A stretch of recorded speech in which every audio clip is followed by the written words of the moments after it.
Hello, welcome to China Driver.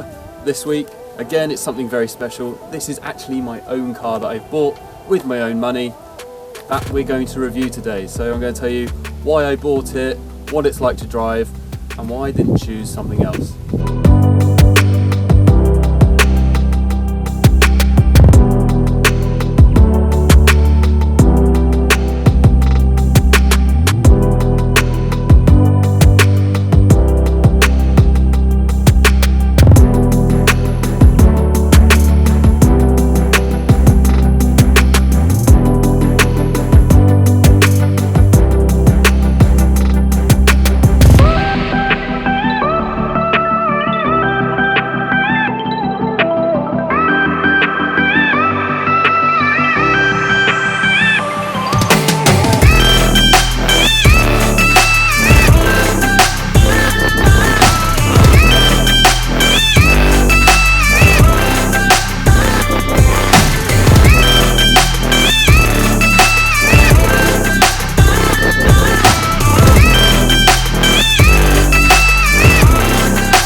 Maybe one of the least favourite things about this car is the wheels. Now this is just a general style thing that I think a lot of manufacturers have at the moment. The black and the silver, this design doesn't do it for me. And actually they're actually quite small. Obviously that's for range, but not very nice. I really don't like them and I had no other options. It was one option, this, and that was it. I didn't get a choice. So obviously I had to go with this. And unfortunately you can't change it in China because it's actually illegal to modify your car, including the wheels. So that's what I've been left with and that's what I have. That's the state of things. Probably one of my favourite views of this car. This nose here is very sharp lights, very clean design, and obviously you've got these daytime running lights down here which are like that, which look really smart.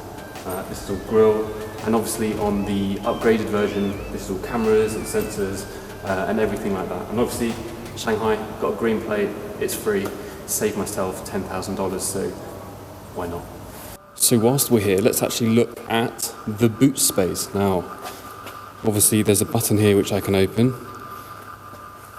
Don't know if you saw that button here that I can open, or on the key, then I can double click. And it automatically opens. Then in here it's a little bit dark. I've got my 3 umbrellas, quite a lot of boot space in here. But if you look, if I open this up at the bottom here, I've actually got very dark extra space down there where a spare wheel should be. But they haven't got one in the Xiaopeng. Instead, they've got a puncture repair kit. And obviously child seats at the back there for children, and then it's very simple, just close this by pressing the button here.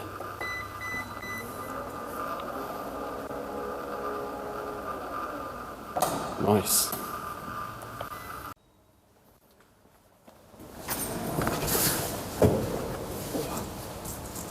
So rear legroom in here is actually quite good, and one of the things I liked about this car before I bought it was it's got a proper footwell, it's not full of batteries.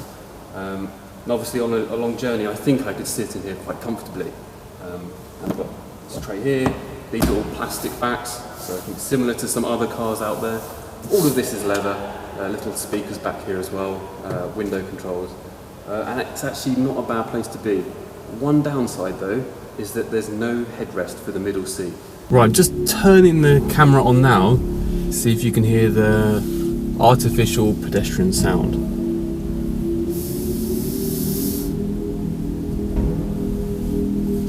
It's like a low rumble in the background, can you hear it?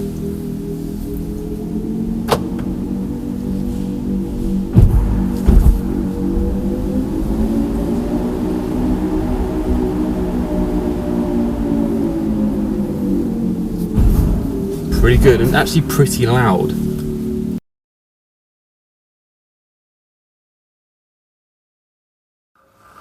So the car has two charging ports, one of them here. This is the regular slow charger in here, as you can see. And then around the other side, we have the fast charger, which is what we're about to use in here. Again, the fast charger. And we're actually going to go over here and use these fast chargers. Now, as you can see, there's this little barrier thing here. You have to use the Xiaopeng app to open this. So it's only for Xiaopeng cars. Then this space, obviously, you can use for any old car you want. And then these are the chargers over here. Obviously, big, thick, heavy cables as their fast chargers. So I should be able to get a charge done in about an hour to full. So let's plug in and see what that's actually like. Right, so let's get this started. Push this open. Get this open. I've got too many things going on in my hands at the moment. Anyway, so this is open. Open this. Then we go over to the charger. Now, this is blooming heavy. Let's go and plug it in. Slight problem. Cable's not very long and I've not parked very close. Bloody thing. Plugged in after a lot of heaving and hoeing. Blue lights come on. All the noises from the machines. Oh. And I think on the phone it should just be starting, so let's have a look. And now we are fast charging, so it comes up on the screen here saying there's a while to go. It will come up with an actual time after a while. And then on the screen here, it shows me exactly how fast it's charging. It says, 1 hour and 15 minutes to go. And it's showing me exactly how many amps and volts that we're going. So it's going up fairly rapidly. And I can choose to go to 50%, or I can change the settings there. And I can just leave my car now and walk around. Or I can use some of the other features of this screen that we'll go to in a minute. Right, so like the Neo, this has a lot of features. One of them being the little character up here called a Xiaopeng. So if we speak to him, we can listen to music, we can get directions. And I know a lot of you liked my Chinese last time, so let's crack on with testing out my Chinese again. So, 你好 Xiaopeng. 你好。我要听 Frank Sinatra. Not quite as accurate as the Neo. 暂时没找到这首歌，为你推荐韩国群星的 Koma. And we're going to listen to some Nature Nature VER from a Korean singer. Anyway, we don't want to listen to that. Stop.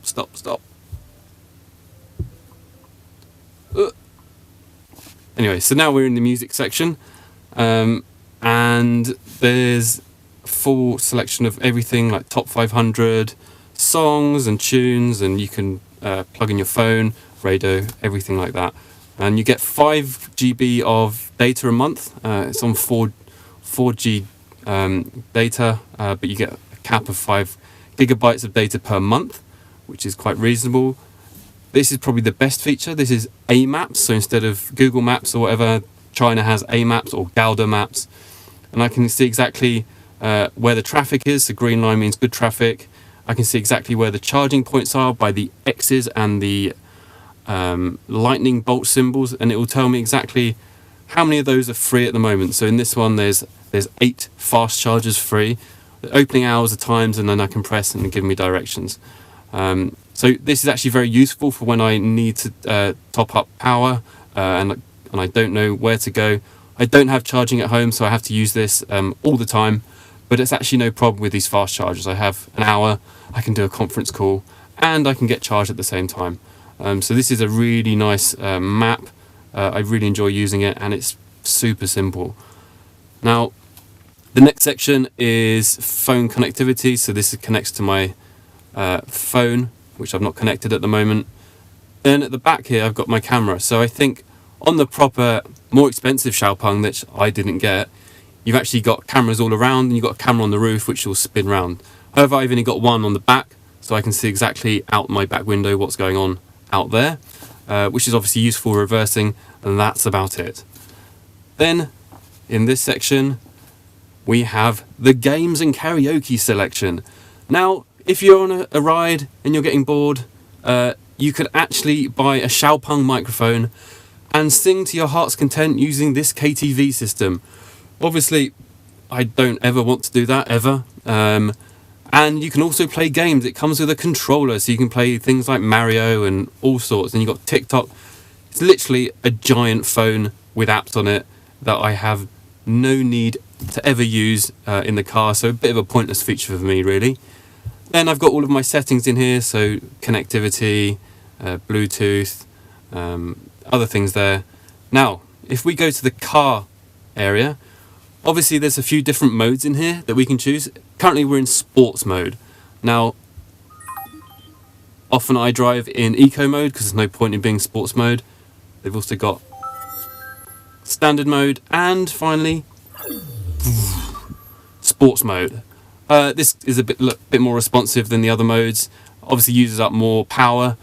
Not a lot of point in a mini SUV, really. I don't think I'd ever need this. I don't think I've ever been above 60 kilometers an hour, to be honest. But anyway, all the settings here, KERS settings as well. It's all adjustable in here, so let's put it back in eco mode. Then we have your more general settings in the car about adjusting the seat, and you can add seat positions for different people. This adjusts when I get into the car. Auto headlights, let's turn those off. Then auto on, the lights come back on. And a few more other things in here, which this one is about the sound that the car makes under 30 kilometers an hour to warn pedestrians. It's on by default. You can turn it off, but it comes on by default again when you get back into the car. Now there's different sounds and they're all highly irritating. Annoying. Annoying.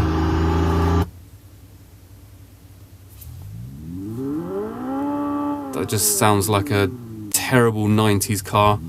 And that sounds like a tractor. Awful.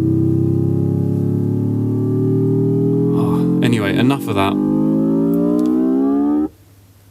Boom. Right, now we're in the extras section. So I obviously got the cheapest model. Obviously with the higher end models you get a lot more options here. So this is things like hill descent assist. I've actually got that switched off. Obviously ESP, auto hold, which is when you press on the brake for a couple of seconds it puts on the handbrake, which is a really great feature. And then exactly how many kilometers I've done. So I've done 900 kilometers so far. 5,000 kilometers is my next service, so about 6 months. So either 24th of June or 5,000 kilometers, whichever one comes first. I've got all my heating controls down here. This is great, so you can turn it on and the graphic changes like that. It heats up relatively quickly. I've got all the other controls up here about AC and so on. And that's kind of the system in a nutshell. So what do you think? Do you think it's got any more features than other cars? For me, this is all that I need, really. I don't really use much of it. I only use maybe the maps and the music. Xiaopeng is fairly pointless for me. I do tell him if I want to go to a shop or something. Let's try again with my terrible Chinese just one more time. 你好, Xiaopeng. 我在呢。我想去人民广场。结果是第几个？第一个。好的。And now it's giving me 为你 directions 找到3条路线，请选择。 to People Square. And I can say 第一个。已为你选择第一条路线。第一条, sorry. Anyway, there you go. And it's giving me not have to press anything. That's quite a nice feature. I think Xiaopeng is a little unresolved, to be honest. Not my favourite, but anyway, Xiaopeng in a nutshell. Let me know what you think in the comments. Right, so now that we're actually in the cabin, you can see what I can see here. And I think you can see that there's a lot of inspiration from Tesla here. But anyway, So I've got two buttons here, which are my main controls on here. And basically on this screen I've got two sides. So one side gives one lot of information, the other side gives the other information. So I can choose, at the moment on the left side it's showing tyre pressure, but if I long press I can choose to show my latest track, the map, so directions, how the car is doing in terms of energy efficiency on a graph, the mileage and the weather, as if I couldn't see the weather outside the window, and the clock for the time obviously. So if we just go into that one, that should show how many kilowatt hours I've been using for the last drive. I think you can just about see the bottom of that, 22 kilowatt hours per 100 kilometers, so not great efficiency. I've seen people in this car get to about 10.5. Obviously weather's not ideal here at the moment because it's a little bit cold. And then the other side, again, I long press and I've got basically the same options. So I can adjust what I see here to my heart's content. Let's put the time up. And that's it. And then my speed comes up around here. You know, some of the other controls here, these are actually quite traditional controls. So I've got a lever here, much like old automatic cars back in the day, and it's up to reverse, down to drive, and then pushing the button on the end to park. Honestly, I don't really like this. I think this is a bit crap. I think this is a bit lazy. I much prefer the dial. I think that's a lot easier. Probably not one of my favourite parts, and it does feel a little bit flimsy. Then over here I've got my windscreen controls, lights. Lights are automatic anyway, but I can adjust them here. And then down here, don't know if you can see that, just there. This is my cruise control. Again, a little bit traditional, probably because I've got the base model. And then like long press to park, brake accelerator, my screen. That's it, that's all the controls there are in here.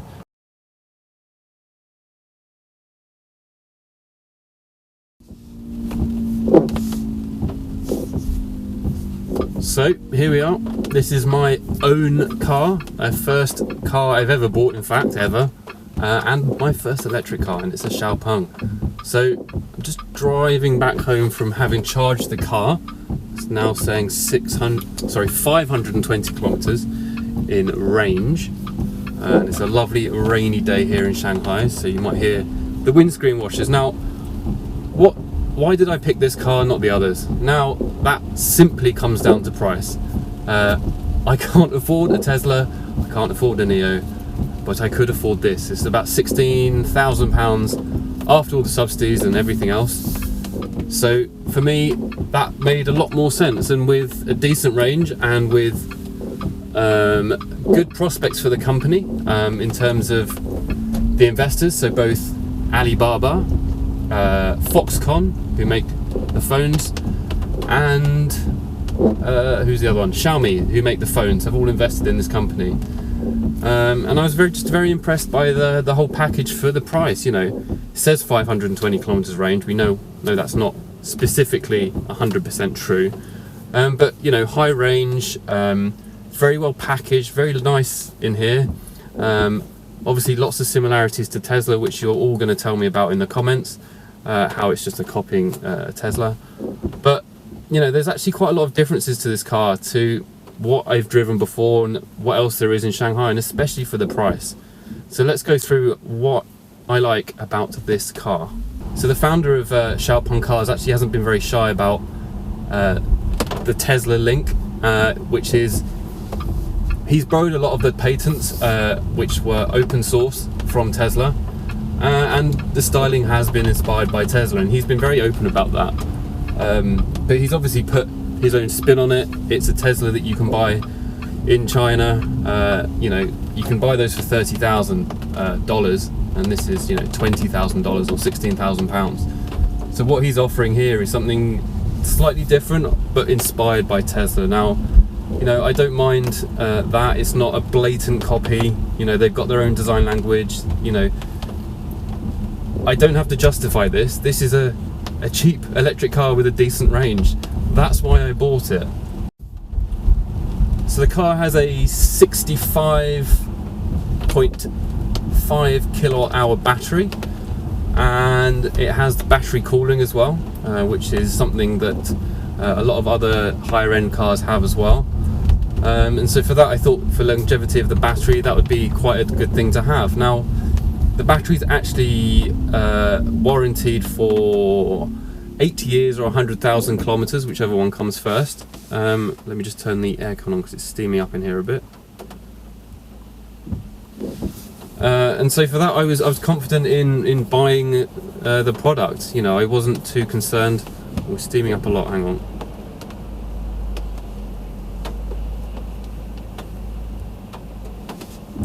I wasn't too concerned about what I'd be buying. You know, I felt fairly safe in purchasing the car, so no real concerns there.